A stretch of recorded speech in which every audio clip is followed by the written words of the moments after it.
Drake Powell jersey. Welcome to BK Nothing But Nets. We are back. It's good to be back. Pete, first, tell everyone about the latest episode on your channel, Nets fans. Really good interview with Bob. Tell us where we can find that and break it down for us a little bit. Yes, as Gary said, I run a podcast called Net Fans. I had on Bob Wintram from Nets Daily, and he gave me a lot of insight what the front office is thinking. That pretty much the team is going to go star hunting. Check out the episode if you have some time. I think it was one of my better episodes, and a lot of insight. It's gotten a lot of good reviews. Check it out if you have some time. Yeah, it was a really good episode, really informative episode. I liked it a lot. I wanted to piggyback on a couple of the things that you talked about. First, right now, the Nets are second in the Tankathon standings, or however you want to phrase that. They would get the second. They're in position for the second pick. They're only one game behind Indiana for the first pick. You're a big tank guy. You gotta feel. I just want to spend a little time on this first, and then how we get out of hell. But how are you feeling about where the season is right now? Is this what you had hoped for? Yeah, the kids. I'm not happy that the guys have gotten injured. The young kids have gotten injured. That's kind of disappointing. But you want the kids playing. You want them to rack up the losses so they're in a good position. You figured if they were bottom three, they'd be in a good spot. And yeah, this is kind of what I expected, right? They took four rookies coming into the season. This is what you get. You reap what you sow. Yeah, and the best one isn't playing. They've lost 10 in a row. If you look at the three bottom dwelling teams, Indiana, Brooklyn, and Washington, they're a combined 2 for 28 in their last 30 games. So I mean, this is an all-out tank. The way that they're doing it, obviously Yegor's not playing. Wolf has been banged up, things like that. But the way that they're doing with Etienne playing and a bunch of these other new guys, Malachi Smith, we're going to get into it. And everyone's basically playing about half the game, and they have like rotations. I don't mind it because you're getting to see everybody. What's your thoughts on the way that Jordy and the Nets are handling this, where they're just kind of like choosing guys to play with that day and going with them regardless? I don't think it's that at all. I think Jordy literally said the other day after one of the games, I think it was maybe the Golden State game, saying that, listen, I've been told I need to play the young players to see who's going to be here next season. What does that mean? It means basically we're tanking. Don't play, the best players. Play the guys that are being the fringe. And yes, they are trying to see who's going to be there next season. But it also is like you're kind of, two birds, one stone. No, I'm with you on that. I'm like, but there are games that Drake Powell doesn't play. Right? There are games that Terrence Mann doesn't play. They just don't play. Or you're in a close game and Terrence Mann, who's your vet, is not playing, or Nick Claxton's not playing down the stretch. It seems like to me that they want to see how Etienne handles the ball down the stretch, even if that's not that doesn't give you the best possibility of winning. Do you agree with that or no? I guess so. It's like exactly what we just said. I mean, if you're playing to win, you would have Terrence Mann in over Etienne, right? Yeah, I don't think they're playing to win. You know what I mean? But are the players playing to win? Sure. Yeah. The players are for sure. The players always are for sure. You know what I mean? Like it's tough. It's tough. And this year, I think there's been so much talk about the tanking, and I totally get it. Last year there was a lot of drama around it. This year, even more. The NBA wants to change the rules up for tanking. And I think that the season is almost like an outlier because the draft at the top is so star-studded that everyone wants to get a piece. And it's not necessarily going to be this bad next season or going forward, in my opinion. So I think everything's a little hit a fever pitch. I want to address one thing. I mean, to me, it's homework for me every night to watch the Nets. I have to say, I'm going to do a show on Tuesday. Otherwise, I'm not going to watch the Nets. It's just that hard to watch. They were 10-19 at one point, and now they're 17-57. So doing the math on that, that is 7 and 38 over the last 45 games, which is more than half the season. This is almost impossible to watch. How are you getting through this night tonight, Pete? And I want to repeat this, John. If you're listening, and you say John's like they're not losing enough. They're 7-38 in their last 45 games. But please continue, Pete. Yeah, they certainly are losing enough, and I think they're doing as good of a job to put themselves in position to get themselves a good pick. You know, I wouldn't complain about they're not losing enough. You know what I mean? Like I think that's a little bit blown up. I'm gonna go a little bit more centrist in that view. But what was the second question? I'm sorry, I got. I mean, just before we get into. Oh no, I remember. Yeah. How what am I watching? What am I watching? What are you looking for? I don't blame you for saying that, but like what I'm looking at is I'm looking at when the young guys do play. I'm looking at Nolan. I'm looking at Ben Surratt getting better. That's what I have to focus on because I knew, coming into the season. Did you think that they were going to win a championship? No, I knew that a lot of my season was going to be built around looking at the rookies, and that's what I do. I look at their game and I focus on that. I look at like the system. I look at who might be here next year, who may not be there next year, stuff like that. In all honesty, is this worse than the 12-70 season? To me, in a lot of ways, it is because it's like that team was a veteran team that just sucked. This is like intentionally trying to lose every night, playing. It's like a who's who. I don't know who's playing each day. It's like a who's that. I mean, of who's playing each day. Like 2 weeks ago, if I would have told you the Nets are closing out with EJ Liddell, Malachi Smith, Tyson Etienne, and Chaney Johnson, you would have said, who? What? Are those guys on the Nets? But now they're getting, those guys are getting a lot of regular minutes. Is this worse than the 12-70 season as a fan? Absolutely not, because you have all the rookies to watch. You know what I mean? You just said there were a bunch of veterans who sucked, so you had no development there. Here, at least you're seeing prime development. And the time that these rookies are getting now is going to help speed up their development. That's how I see it. Compared to a team like you put Yegor on OKC, and you know what? He probably spends most of the year in the G League, right? Mm-hmm. Him playing on the Nets probably speeds up his development clock at least a good amount, I would assume, compared to him playing on a playoff team and being in the G League. So that's what you got to focus on. I'm not watching Courtney Lee and getting excited about watching Courtney Lee, the starting shooting guard on that 12-70 team. You know what I mean? No, but is it Ochai Agbaji? Agbaji? I still can't get Ochai Agbaji. Is that right? And EJ Liddell, are these guys wetting your whistle? Are they getting you excited? No, but like both of them are going to be gone. You know what I mean? When it was taken in, you know what I mean? At the trade deadline. It's just part of a deal to make a deal work, and taking a flyer on somebody. He's a restricted free agent. The draft picks are wetting my beak, right? Like, I can see you're very passionate, but you're focusing on the extreme negative of the roster. But that was my point. I'm watching. That's my next question. But I'm watching EJ Liddell. I'm watching Malachi Smith, Tyson Etienne, Ochai Agbaji. And you're right; these guys aren't going to be here next year. So, like, what is the point of me watching this? Right? It's like, okay, it's like watching Summer League. Okay, well, you're not going to be on the team. I mean, is this not just like a glorified Summer League team where it's like, are any of these guys even going to be on my team? Well, I'll make an argument here. What about Minot? Right? That was my next question. Let me go ahead. Talk to me about Minot.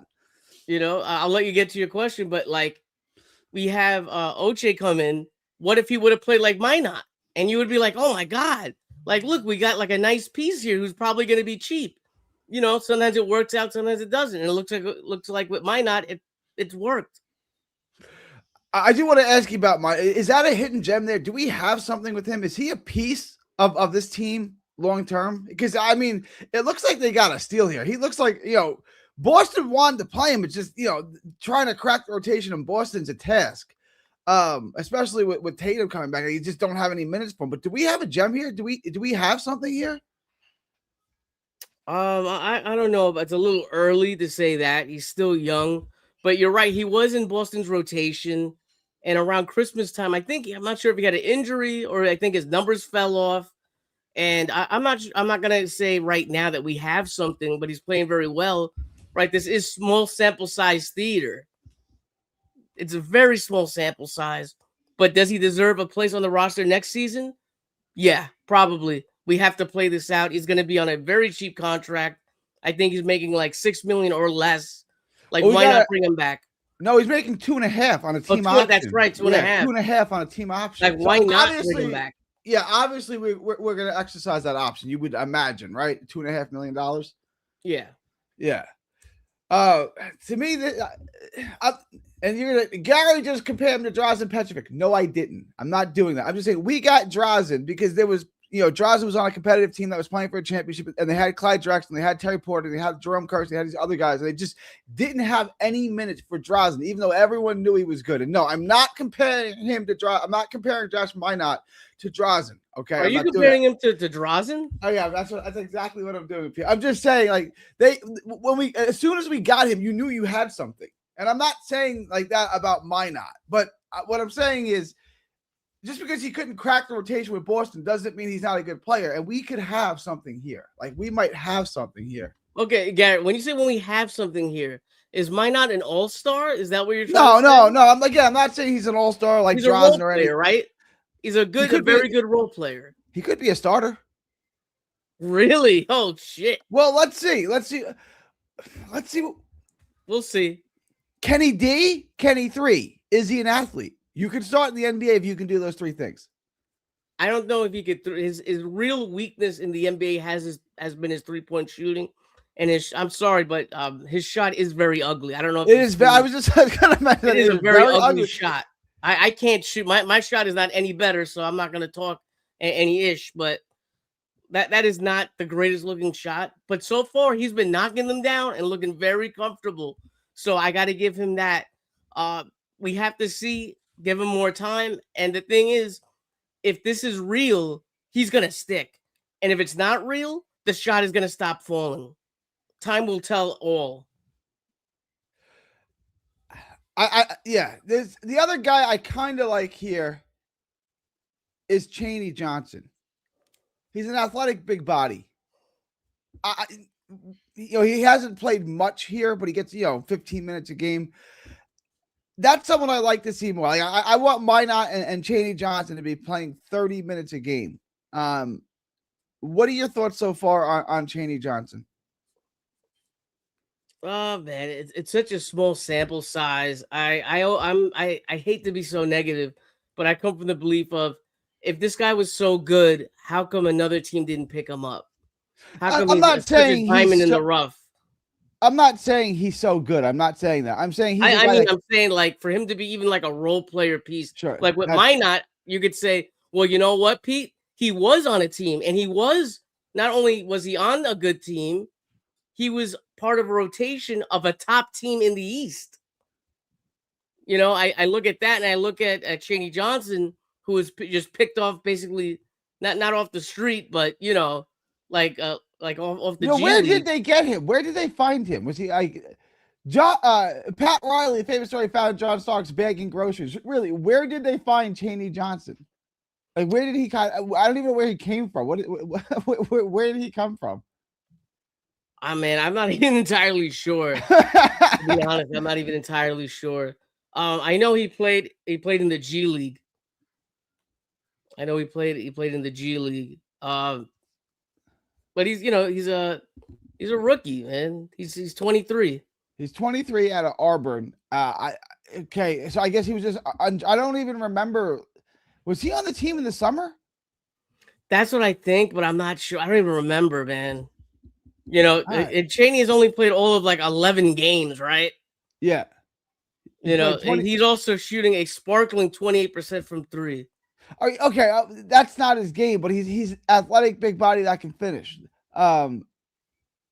He's probably not a shooter, and he's probably not going to stick and stay. I'm just saying there's been some upside with his athleticism and physicality. Like, I think he's more of a 4 than a 3, but he's only 6'7". All right, he's 6'7". Yeah. To me, he's more of a 4 than a 3. Would you agree with that? Say that again. You broke up. He's he's more of a 4 than a 3. I don't even know. It's Chaney Johnson. I don't even know. What are we talking about? Because with the Nets, you play smaller guys at the 4 and whatnot. What do you call? He didn't get. So I'll give you a little back. I looked this up. I'm reading this off Wikipedia now. He got unselected in 2025. Signed an Exhibit 10 contract with the Cavaliers. Waived prior to the start of the season. Joined the Charge. The Cleveland Chargers, their G League team. 12 points, 5 rebounds, 1 assist, 1 steal, 1 block in 16 appearances. And then the Nets signed him the day after Christmas to a 2-way. So there you go. On a 2-way. Okay. And that's where we're at now. Correct. Real quick, because I haven't gotten to address this with you yet. Cam Thomas cut yet again. What are your thoughts on that? That's a lot, man. That's a lot over there because they sold him a dream saying he was going to be part of their playoff run. And then just a couple weeks later, he's cut and now he can't join another playoff team and play in the playoffs. So there's a very good chance, man, he might be Dylan. I hate to say Dylan might be right. He may be out of the NBA if he doesn't like get his stuff together. He's really got to go back to square one and just assume that nobody wants him and you have to hustle, right? Like he may play his way out of the NBA, which is a shame. I do think he'll get a shot somewhere next year. You know, like, is he one of the 450 best players on planet Earth? Of course he is, right? So I do think he'll get a shot somewhere next year. What he makes of that shot, I don't know. And that may be his last shot. But, you know, NBA players are kind of like quarterbacks. Like Justin Fields and Zach Wilson are still kicking around the league, right? Like, I do think he'll get a job. Now, may this be his last job? If it doesn't work out, it could be. Okay, Gary, is he good enough to be at the end of a roster on a good team?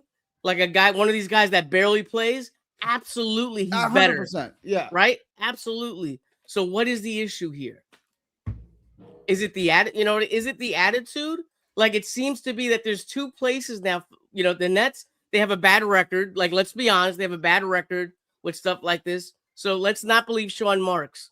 But then you get a quote from Doc Rivers. He's asked why Thomas was waived, and he pretty much said, I'm paraphrasing. You know, it's like stuff better left unsaid. So what does that mean? Now that opens up the possibilities to anything. Makes it sound like he's a bad teammate. Makes it sound like he's a cancer. And the thing is, I don't think he's a cancer. I just think that he's really a loner, and you know, he's a different type of dude. And teams want guys who are like, you know, the quote unquote, you know, great teammate, putting their arm around guys, and he's not that. No, he's not. And I don't think he's a cancer. I don't think he's toxic in the locker room. But obviously, like you said, something is going on. Because, like, why would you cutting him at this point is just callous. He can't join another team. Your team is out of it. Like, if you're tanking, you could. I mean, cutting him is just like mean spirited. Like, why did you like? What was the purpose of if you're the Bucks? You're not making the playoffs or even the play in at this point. What was the point of cutting him? Like, to free up another roster spot that you're not even using? Like, I don't really. So it has to be something personal, right? It's like, we can't even have you here. It's so bad that we can't even have you here. Well, let me add a little context to this. He signs with them. Giannis is out, right? He has a couple good games. The numbers start to tail off. He's not getting as many minutes. And then Doc Rivers makes a big drastic switch in an attempt to kind of try to make the playoffs, and the last, one last swing to try to make the playoffs. They go from, having a guy like Cam Thomas on the court to going all big. Cam Thomas is not a big, you know what I mean? He's extremely small for a shooting guard, and it didn't fit in. And the thing that shocked me is they added Pete Nance and got rid of Cam Thomas. If you're a team that's not making the playoffs, wouldn't you want Cam Thomas to be on the team so you could see, maybe we could re-sign this guy? Yeah. You know what I mean? Like, let's see what happens here. That means they were so sold that there's no chance we'd want this guy in our locker room, that they just said, we're going to cut bait. That's wild. It's wild. And I said it's also like personal. It's not that he can't play. There's something personal about him that he's bringing into the locker room where they can't even have him around. Like that's the only way that I can read this. It's like when Belichick cut a guy the day before the Super Bowl. It's like, okay, that's not a best decision. Like, you're not good enough to be here. Like, there's something else going on that would cause Doc to cut a guy like Cam Thomas, who's clearly good enough to be on your roster. That's not the question. He's good enough to be there, right? Like, why would you do this to him? If it's not, it's not on the court reasons. Whatever it is an off the court reason. And they burned him. They keep in mind, like I just said before, they burned him. They said you could be part of our playoff picture. You know what I mean? And and to hearing that's why he went there. To hearing that, to being cut in just a couple weeks, that's a big swing. Yeah, and now he's out of the league. I mean, he's out of the league for the season. He won't play again this year. I mean, he's still going to get paid, but he's out of the league for the season. So that's an interesting plot twist there that I did not see coming. Dylan was taking a victory lap on that. He was right. Yeah. Unfortunately. I do want to ask you, all right, real quick. Marshawn Brooks, Cam Thomas. Who was the better Brooklyn Net? Marshawn Brooks, you mean? Yeah, that's what I said. You said Marshawn Brooks. It's all good. I know what you're saying. Yeah. Who's the better net, man? I don't remember Marshawn Brooks' stats, but I'm gonna say that probably Cam Thomas was better for sure. Who was the better? I see. Like, Marshawn Brooks was a bucket too, though. Like, what was Cam Thomas? Like, Marshawn Brooks was Cam Thomas before Cam Thomas was Cam Thomas. Marshawn Brooks was buckets. I guess, and Brooks was I think Brooks was taller and whatnot. But you look at like the explosiveness of Marshawn Brooks and Cam Thomas. I think Cam Thomas had more of a, more of that like microwave ability. I did want to move on to one other thing. I'm going to let Leaf get into this because he wants to take a victory lap on Cam Thomas too. But right now, guys like Etienne and Malachi Smith, they're playing hard and everything. But the rebuild, it looks like they're going to try to pursue a superstar. Whether they or not they can land him, I don't know. It's been reported that they were close or rumored to linked to trading for Giannis last offseason. This rebuild, does it include a superstar? And is like the rebuild over? And is it like Bob said, it's a build, it's not a rebuild. Like we're gonna build with a superstar. Is that the way that you foresee this, or are we building with what we have currently? And then the draft pick. What Bob was saying is basically they're gonna stop trying to lose. That's what he was trying to say, and you'll get a lot more of like his context in the episode. But to break it down very quickly, if they get a good draft pick, they're probably going to be aggressive. They're looking for every star and trying to see if they're available, if they're happy where they're at. But there's certain players like Giannis that doesn't make sense because of his age. He thinks Bob Windham from Nets Daily thinks that there's no interest there. We've seen a couple reports saying the Nets are still interested. I don't believe it. I think that was gone. I think that ship has sailed. If anything was going to happen with that, at the latest, it would have to have happened last offseason. So, I don't know. Are they going to get a star? Yeah, they probably are. When? I have no idea. If they trade for a star, what draft picks and what rookies that we have currently of the 5 are off limits, or is everyone tradable? Every pick and every player tradable, or is there anything that's absolutely untouchable that we have? Well, I think it depends on the player, right? Like if it's Wembley, like it's not Wembley, roster, right? Yeah, but that's what I'm trying to say. He asked me a question, and I'm gonna be literal with it. Like, is it him, or is it gonna be like a Donovan Mitchell who's getting a little older? And I don't think they would trade for Donovan Mitchell personally. I would be shocked if that happened. But you know, the older the player, obviously, the less the price. You're going to be paying with all the Knicks picks. And if I am a team that has a superstar that I'm trading, I look at the Nets roster. Who do I want? Michael Porter Jr. is probably the starting point, the draft picks. And I probably want Yegor. I want at least, you know, a couple of the rookies, one of the rookies for sure. You know, is it worth it to trade them in a deal? It might be, or maybe not. It depends on the player. It depends how young the guy is. That's really what it boils down to. Like, who is it? Tell me the name, and I'll tell you if it's worth it. Let me just throw out a couple of names then. Giannis. No, not worth it. Donovan Mitchell. Man, if it's a deal of Yegor and Michael Porter Jr. and picks, and I get Donovan Mitchell, and I have and let's say we have, keep in mind, if this happens, that means we got like one of the top 3 picks. And I'm having one of the top 3 picks teamed up with Donovan Mitchell and the rest of the roster. I might do that.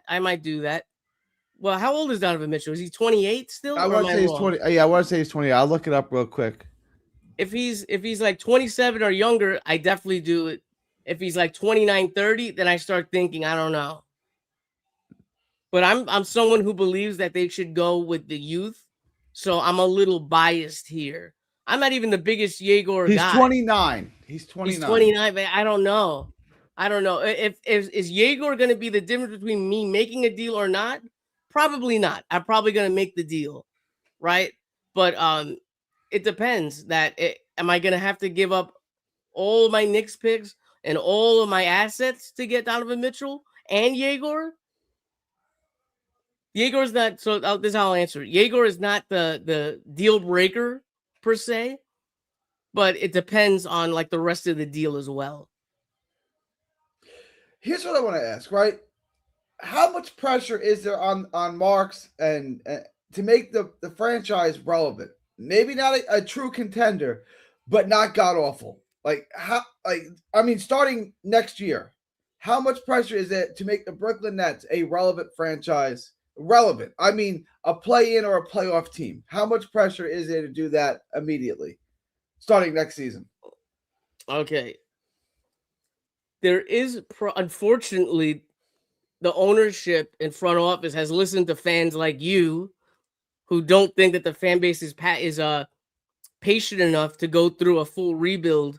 So they're going to look to be aggressive probably starting next season or the year after. If anything is going to happen, I would say it would be a trade. But they're definitely going to start to look to get out of the quote-unquote tanking mode as soon as possible.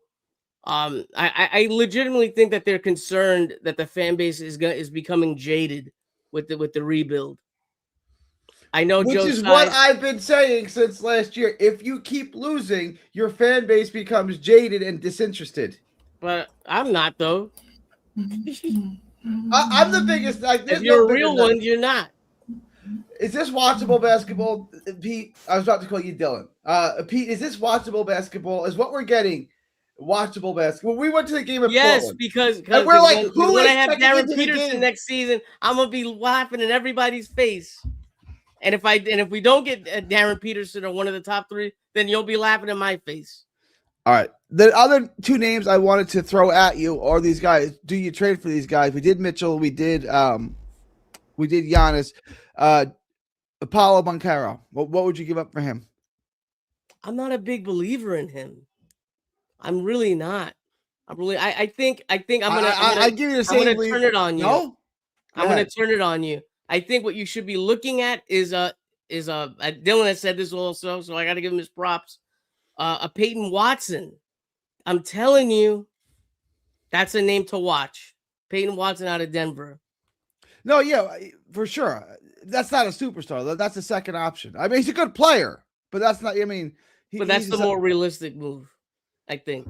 Okay, I know you want a superstar, but it may not happen. But we don't need to trade for Peyton Watson. We can just sign him, most likely. Sign and trade, maybe. But Portland. Denver. I know what you're saying. Denver doesn't really have the money to keep him. If we really want him, Denver's gonna have to move off of him. we got CJ, and we got Leaf here. And the last name I want to throw at you, my guy, Zion, having another good season. What would you give up for Zion? Nothing. A bag of basketball. Nothing. How about a bag of donuts? Because it is Zion. Yes. But he's not even fat anymore. Like, he's just a big dude now. Like, he's just built like a tight end. Go ahead, Leaf. How's my mic? Y'all can hear me? Loud and clear, my man. Loud and clear.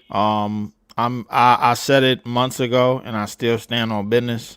I'm giving up Claxton and Terrence Mann for Zion straight. If they want to pick, I'm throwing one pick in there. Pete, one draft pick, Terrence Mann, Nick Claxton for Zion. You making that trade? Who says no? What's I'm the making contract? What's the contract look like? Zion has what I think next year he's making 40. Yeah, it's a 40. And that's it. You hit me with the 4-0. That's it. That's all I needed to hear. Well, he's making it. Yeah, it's a 1 plus 140. It's not a 40 like for the next 4 or 5 years. It's a 1 plus 1. I don't know, man. What do you not know? Like, do you want somebody? Here's my thing. Do you want a player or do you want a style of play? I want them to have flexibility for 27 when they actually find someone that they want, rather than someone that they're not going to find nobody that they want a 27. You know why? Because it's no longer free agency anymore. It's pre-agency. The reason why it's pre-agency is because a lot of these players are either getting traded or signing contracts before they even hit a free agency. We was talking about Donovan Mitchell this time last year. He signs a contract. Well, I guess that option is off the board. Somebody else signs a new contract. I guess that is off the board. It's these players. This new money is not letting players go into free agency. The only dummies that's going into free agency is goddamn Quentin Grimes and Cam Thomas, and we already saw what happened to one of them. Well, neither of them got paid, right? Quentin Grimes didn't get a contract, did he? Quentin Grimes did get a contract. He's still on Philly. Yeah, he got some money.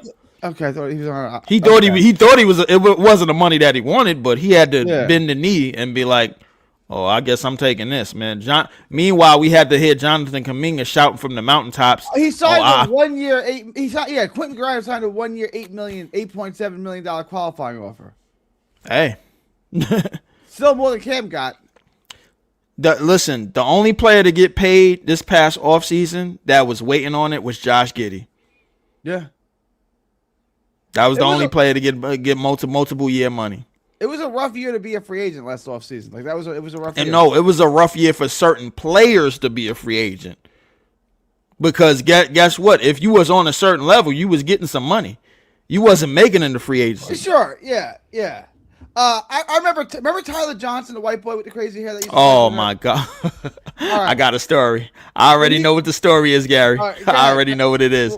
He said, and I quote: "He came in the office. He seen 4 years, $50 million contract. He cried. Yeah. He called his mom and everybody back home. He cried. He thought he had made it in life. I swear to God." I swear to God, outside of Alan Crabb, that had to be one of the biggest stick-ups in net history, bro. I'm talking about a stick-up. It was like, you ain't even have to, bro. Oh, my goodness. It was so crazy how he explained how he got that contract. Tyler Johnson said he ain't no way he thought he was worth nowhere near 4 years, $50 million. That's not true. The story was that he was like a second-round pick, and he wasn't expecting money like that, but it was like life-changing money. That's why he was like crying. Chris Bosh told him. Chris Bosh said, "Don't settle. This is a great year to be a combo guard that comes off the bench. You're going to get paid way more than you think." And Tyler Johnson won something like $10 million, and Chris Bosh was like, "Just be patient. Like that money's going to come." And then he got the $50 million offer. That's exactly what happened. He got the $50 million offer. But I wanted to come in here real quick, just to explain the Cam Thomas Buck situation. Allegedly, I gotta use that word, allegedly. Him and Thanasis got into it, and then that's when Giannis got involved, and then that's when a couple of other players got involved. They say, "Yo, we don't do that here." He said, "Who the hell is y'all?" This, that, and the third, and they went back and forth, and then the coaching staff seen that. And that's what caused him to get a lot of his minutes reduced, because he never really wanted to go to Milwaukee in the first place. he only went to Milwaukee because he thought they was gonna make a playoff push when they was getting Giannis back. Cause Houston, that's where he really wanted to go. Houston didn't have a spot for him. They didn't have a roster spot for him. Some of the last roster spots might have went to Reed Shepherd and somebody else, so they didn't have a roster spot for him. So allegedly, he had got into it with the Nassus. Then Giannis got involved, and then a domino effect from there. I guess you could do with that what you will, man. But the Nassus runs this Bucks team by proxy, doesn't he? Like we don't have a roster. Yeah, spot. yes, you he have Donis's spot. Like we don't need. Yes, he does. Yeah, Yes, he does. I mean, as wild as that, and that's why Milwaukee's got to trade Giannis, because you have his brother running the team. Like Giannis has got to get off of Milwaukee. I think this is the offseason that it happens, but like that, Giannis in Milwaukee has run its course. That needs to come to an end. I think Giannis as a number one option has run its course, and I'll explain why. Because it costs too much to build around him. His game is still the same as it's been for the last 7, 8, 9 years, or however long it's been. Is downhill, fast break, open court. I'm dashing to the basket. I'm scoring. He hasn't extended his game out to the perimeter. He hasn't extended. It's shortened. He can't shoot threes at all anymore. I mean, his game is actually shrinking. Yeah. Yes, his game is actually shrinking, and now the more and more that he's diving to the basket, the more and more like that's straining on his legs, and like unless he's a total rim runner, unless he could play that rim runner role that LeBron is playing, because everybody think LeBron is just this amazing thing at 41 years old. He's not. LeBron is playing. He's playing in spurts. He's picking and choosing when he dives to the basket, and he's running in the straight lane and jumping. It's the same thing Andre Iguodala and Vince Carter did late in their careers. If they could run straight, sprint straight, and then jump, that's easy for them to do. It's the moving around laterally part that's hurting them. So, like, athletes could still be athletes even at their advanced ages, bro. Like, as long as they don't have to be all over the court and run all over around in circles and around like Steph Curry does. And Steph Curry is going to find out that that style of play doesn't suit him anymore because he's about to be 38. Yeah, I'm saying he's 37, about to be 38. He's still doing it. I mean, he's getting injured a lot. That's true, but them injuries are gonna get worse because he leans on running around and doing lateral work to get open. All day he runs around. Yeah, he leans on that. LeBron just leans on sprinting up and down the court when it's time to sprint. Look, fast sprint, nobody's going to get in my way. I'm 260 pounds. I could just fast sprint, one-hand dunk. That's it. Or I could just slow down when it's time to slow down and then cherry pick. That's what LeBron has been doing ever since he picked up a basketball. Has been cherry picking. And he hasn't played defense since Riley and Spoelstra. Just to put that in the mix. And he hasn't played defense. I don't think he's played defense ever. And he didn't play defense before that either, right? So he really only played defense with Miami. And even then, like I remember watching that finals, and they got 6'3" Dwayne Wade on Kevin Durant for stretches of the game. It's like I get Wade is a special defensive player. He's 6'3". Can you put Bron on him? No, you can't, right? You can't put Bron on KD because that would LeBron has to play off ball, but if he plays on ball or somebody that has a 3-level scoring ability that's his height, he's going to get exposed. You've seen it with Melo over the years. You've seen it with Paul Pierce over the years. You've seen it with Kobe over the years. You've seen it with Joe Johnson over the years. You've seen it with Kevin Durant over the years. Anybody with 3-level scoring ability, LeBron can't stay in front of because he can't figure them out. I could not agree more. Thank you, Leaf. CJ, I know you want to add something. What's on your mind? All right, I'm just listening to y'all. All right. I did want to move back to it, Pete. If I made you GM for the day, would you trade for any of those stars if the right trade came along, or none of those names I gave it realistic, or none of them worth what the asking is? Or is there one in there that you'd make the move for? Would you just continue to rebuild with what we have? And maybe add Watson, something like that. Add a free agent like that. A secondary option free agent. This is going to be the very vanilla answer, but I got to wait for the lottery, right? Yeah. I got to know who I'm going to build around because I'm not going to sign Peyton Watson if I get AJ DeBanza. But I don't. What position does AJ DeBanza play in the NBA? I'm not. I would love to have. I'm just asking your question. What position does he play? And does it matter? Could you put him at a 2, 3, 4? I mean, does it make any difference? He's a 3. 3 probably. Probably 3. Yeah. Why couldn't you play Watson, DeBanza, and Porter together? Because that means you're gonna have to probably bench Yegor. Well, Yegor would be your point, and you'd bench Trae. I don't think Yegor is a point guard. I think Yegor is a 2. Leaf, CJ, your thoughts on that? I mean, I think at least Yegor. I would say Yegor is Yegor could be positioned at the 2 spot. Can y'all hear me? Yeah, I got you. Yeah. Wait, Yegor could be positioned at the 2 spot because he's been working on his 3-pointer. However, I think Nolan speeds up the offense because Nolan is going to get up and down the court and going to get you try to get you some easy transition offense. And I think that's the way that the Nets need to play. The way, listen, I put it to you this way. Go to the 17-0 run that we had against the Knicks. That's how the Nets need to be playing. You make Gary, I'm going to interrupt you. You make a good argument, but the thing is, the Nets offense, the point series offense, you know, there's not a lot of transition. The offense, the sets run off the elbow, right? Right. You're probably going to want a movement shooter, and having Yegor to space it out probably helps you a lot more. Right. Yeah, I know what you're saying. I agree. But with the offense, I think they would put Yegor in ahead. Yeah. And I'm cool with that. Listen, I mean, it's a European backcourt, man. I'm not too up in arms about it, but if they're running, if they have the right amount of spacing, if you're telling Yegor, I need you to turn into a Con Canepa or Trey Johnson, okay, fine. I feel like okay, fine, but I feel like you're limiting him. I feel like you have a 6'8", whatever he is, 6'9" point guard, and now you're just making him a 6'8", 6'9" wing. He's not a point guard, Gary.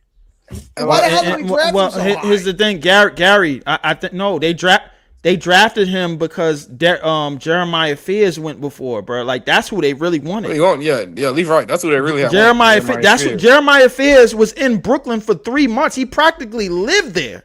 Yeah. So the fact that they didn't get Jeremiah Fears, they got spooked. That's when they panicked, and that's why you got the draft board that you got this past year. If you really want to Fears, Gary, why didn't you have 5 first? Go ahead. Who they really wanted was Con Canepa. Huh? Reported, I'm telling you. I've talked to people who work for the team. I'm telling you. Conker Nipple is kind of nice. I'm telling you. Listen, hold on. Okay. Time out. Whether it's a fact or not, bro, like that's fine. If it is, it is. I mean, I'm not here to say it's not. But if we going, obviously where we are right now, we're about to be in April, saying that we want to draft Con Canepa in April of 2026. It sounds good. It sounds good now because you're watching the Charlotte Hornets basically try to run off track meets in the Eastern Conference. They beating the shit out of everybody. It sounds good. But in the beginning, when nobody was checking for Con Canepa, when the Charlotte Hornets were 4-14 to start the season, I'm sorry. So like this theology, bro. I understand it, and I understand where it's coming from now. But let's focus on what was really going on in Brooklyn in the offseason. Jeremiah Fears was in Brooklyn since he got eliminated from the tournament. That's where he was. He practically lived there. And all you heard was rumblings all over Twitter and all over social media how Jeremiah Fears is the pick for the Nets. Yeah, that's all we heard. Let me tell you. You know they did the scout series, and it was cut. Do you know why it was cut? Because they thought they were gonna get someone. They spent a lot of time at Duke. They thought they were gonna get someone from Duke, and when the lottery played out how it played out, they had to throw out a lot of footage. when they found out they weren't going to get who they wanted. And you're not wrong though. Listen, maybe I'm sure they wanted Fears over Yegor, 100%. But the first guy was Khan. Listen, if the first guy was Khan, I need an explanation as to why Khan Kneppel only worked out for the Charlotte Hornets. Because he was only going there. I think, He had a draft promise. at that point was fairly obvious. Like, we knew who was going. The only question was who was going to go on that spot, him or Ace. When a guy gets a promise from a team, he shuts down his workouts. They said, "Listen, we're taking you here." He shuts down his workouts. He's guaranteed a spot. He's guaranteed that draft spot, and that's what happened. I mean, I can't say that it was the same for Ace Bailey, but I mean, hey, go figure. I mean, Khan Kneppel, listen, shout out to him because he's literally saving the Charlotte Hornets franchise, something that Jordan couldn't do. So I mean, listen, he literally is saving them. No, you're right. It's funny. By far, right. But to get back to the style of play that I think that the Nets should be playing, the 17-0 run that we had, that's how we need to be playing. If Yegor is going to be the Khan Kneppel to the Nets, he's going to be what Khan Kneppel is to the Hornets for us, then he needs to be playing it too. I agree with you, Pete, and we here. We here. We right here where we want to be. But so guess what? I need you working on any kind of shot that you could get up from the 3-point line. That includes those off-balance shots. That includes them MPJ catch and shoot fadeaway shots. I need you to be comfortable with all that shit. Yeah, but Yegor's a good shooter. He's not like Michael Porter Jr. and Khan Kneppel are shooters. Like, those are like the best shooters, some of the best shooters on planet Earth. Yes. Yegor's not that. He's a good shooter. Don't get me wrong, but he's not a shooter like Michael Porter Jr. I think he's gonna take up the ball up the court sometimes, right? And is he gonna be Klay Thompson? Probably not. Definitely not, right? But, hold up, wait, Pete. If we putting him at the 2, what are we asking him to be? Yeah, that's the thing, because you're not running no plays for him. I mean, you're not running plays for him, but every time he get the ball on the 3-point line, he's gonna be asked to shoot it because he's 6'9". Yo, you got the wingspan. You 6'9". I need you to make that shit go in every single time you shoot it. Absolutely. You better be Klay. But I want to say to Pete's point, that all depends on who you draft, because absolutely, if you draft a better point guard, then we know Nolan going to the bench. We all know this shit. Facts. Yeah, that's what it's like. So if we pick 5, Darius Akoff is sitting there. We all love Troy. No. Gary, I believe hold up. Stop. Nobody was searching for Darius Akoff 2 months ago. The word on the street was Kingston Fleming, and his name got lost in the sauce, and now Darius Akoff is the flavor of the month. We done picked more than enough guards. We done picked more than enough connectors. Nobody in 2026 is not looking for the next Kyrie Irving. I'm sorry. Right, Kyrie Irving. Let me stop you. So the draft goes goes chalk, right? So the first 4 guys are the first 4 guys, right? Caleb is 4. The Nets pick 5. The top 4 guys are gone. Who are you taking? The top 4 guys. What's Caleb, top? Boozer, Savanta, Peterson, and Caleb are all gone, and we pick 5th. You got King. Who am I taking? Bruh. It's possible. I might trade that pick. You can't do that. Why not? What are you trading it for? Because you a have 7 I'm packaging that pick with Claxton and Terrence Mann. Give me Zion. Hell no. That's it. You would get fired. You would get fired, Lee. You would get fired. I'm Sean Marks, bro. I need to get fired. I'm doing a bad job anyway. You get fired. In no way. Yeah, fire me. Yeah, get me out. Okay, let me tell you something, Lee. Them guys in that draft is better than our whole fucking roster. Facts. They would fry a whole damn roster. Them guards would fry a whole roster, bro. Okay, but now listen, that's fine. But now it's going to be a few months before they actually get to prove that they could fry the whole roster. Because guess what? When the Nets are not in tank mode, when they not sitting starters in the 4th quarter, they actually compete.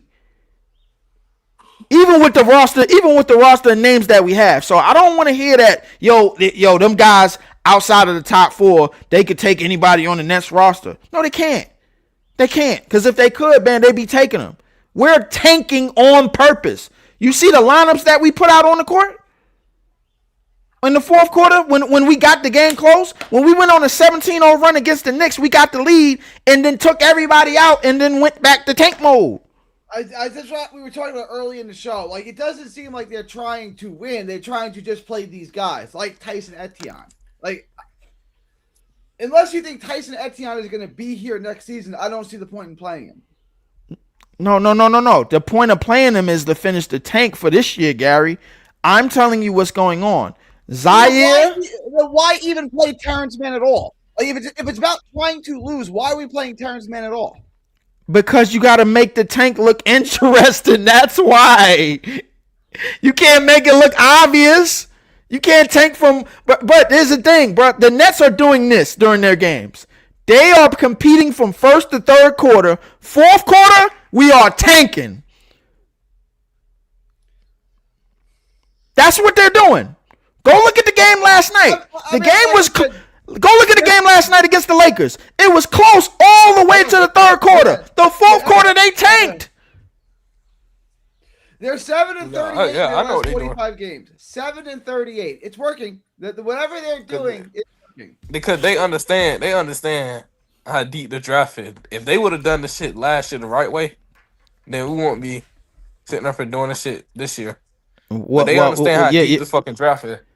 Yeah, but here's the thing. When you have a first-year head coach that already has a good morale around the league, and he's already proven that he could win with this guard that's not as high up on anybody's list with Dennis Schroeder. He could win with this small forward that's not on high up on everybody's list on like Cam Johnson. And he could get something out of a good bench morale. Guys, you already know there's something there. What we need to figure out is how we would like to play as a team. The 17-0 run, I need all Nets fans to lock into that 17-0 run that we had against the Knicks. Those are the type of players. Those are the type of athletes. Those are the type of movements that you want on the court. Those are the type of height that you want on the court. That's how we want to play next year because we don't have a pick. So we need to compete and we need to create something out of nothing, kind of like how Houston did last year and kind of like how Charlotte did this year. That's what we need to do. The end. All right. Pete, let me ask you about this because you talked to Bob, and this is a better question for Dylan and stuff. Next year's draft class, so the 27 draft class, is supposed to be horrible, like one of the worst draft classes in recent years. We have 2 picks in that draft. What's our approach to next? I mean, we don't have our own pick, but we do have 2 picks in next year's draft. What's the plan for next year? We have Houston's pick and we have the Knicks pick, but we don't have ours. Second round? Them second round picks? No, first round pick. We got second round picks too, but we got 2 first round picks. That's crazy. I forgot about that shit. We have the Knicks and the Rockets pick. We don't have our own. What's the approach next year, Pete? I think this is what you're gonna see as the draft gets closer. You're gonna see a couple players. I'm not gonna say like it's not gonna be anyone in the top like 5, right? A couple guys are gonna drop out of this draft, saying, you know what, this draft is very good. My draft stock would be better next year. A couple guys might do that. That might help it, but it's supposed to be a bad draft. You got a couple teams like OKC. They have 2 picks in the teens. They still have to add Sorber and Topic to their roster. They haven't really played, or I think even played at all because of injuries. There's a good chance you might see them try to trade for a pick this year using one or both of those picks. Maybe not both, but using some assets, including one of those picks to move up to get a second pick here. I like that idea. Trading next year's pick to get into this year's. I do like that. I don't know what it would come out to, but go ahead, Lee. Well, next year's pick is the Knicks pick, and that's in the first round. And then the Lakers pick is in the second round. So there's no protections on either one of them. However, the Knicks will probably still be a top 6 team in the East. So if whatever dummy wants to pick that trade up, I think that the best night to trade it is It would on be this multiple year's picks, draft right? night. You're not gonna get the Knicks pick for like, you know, Knicks pick next year and a second rounder to get like the 15th overall pick in this draft, right? That's not gonna happen. You're gonna have to give up more. Yeah, something like that. You definitely gonna have to pile on some extra picks with that, but at the same time, at least for this CBA, the Nets have put themselves in the same place that OKC and San Antonio has placed themselves, because they already know that you can't overspend or spend that much on players that's not necessarily going to be worth the pay once they finally get to it and get in the Nets uniform. This is the reason why we giving up so many $6 million deals and $12 million deals to players that's trying to prove themselves and prove that they want to be on the team or prove that they want to be here. Because, I mean, at least in the superstars' eyes and players' eyes that want to take over, we basically burned bridges during that KD and Kyrie era. So what we need to find is the right identity. We need to find the unthinkable, kind of like how Charlotte and kind of how like Detroit found, but they just found it with higher picks than us. Like Charlotte has been living in the top 5 in the draft for years.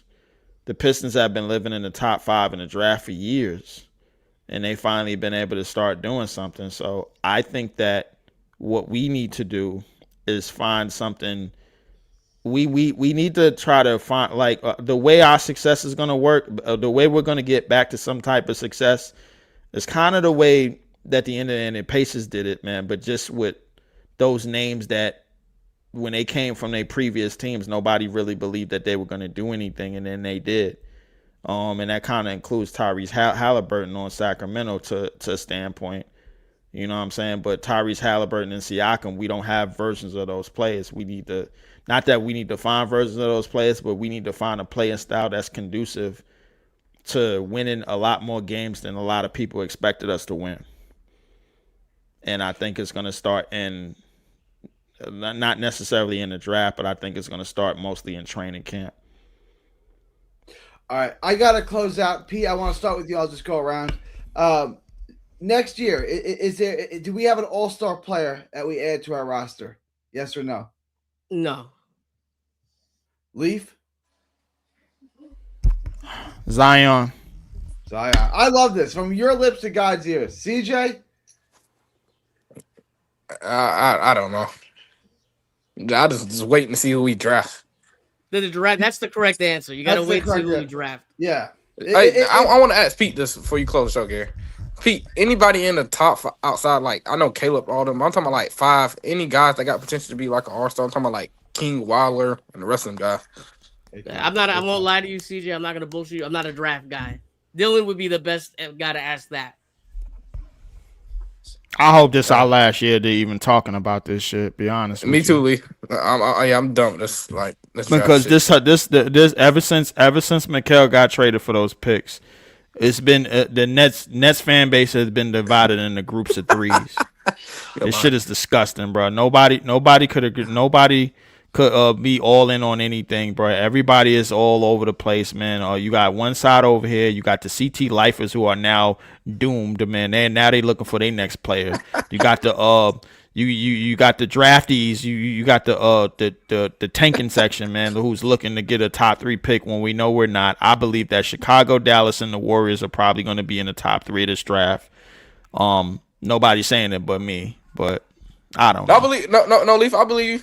I know how the NBA works, bro. I'm not a fool. We all know. Well, Pete still thinks that there's some legitimacy to the draft.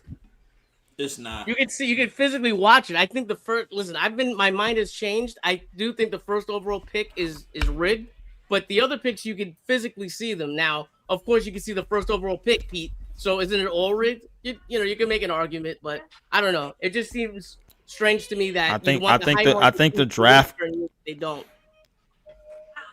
What's up? The draft order is rigged now because the NBA under Adam Silver Slipper, aka Mr. Mackey from South Park, he keeps trying to put band-aids on everything. That's the He problem. is Mr. Mackey from South Park. I Yeah, think I've I never agree heard. with that. Yeah. Yeah. The problem is he keeps trying to put band-aids on everything, and you see it in the draft because now we got new anti-tanking rules because the top 4 players really don't want to come to the Nets. Yo, Gary, So- I gotta dip, guys. Have a good day.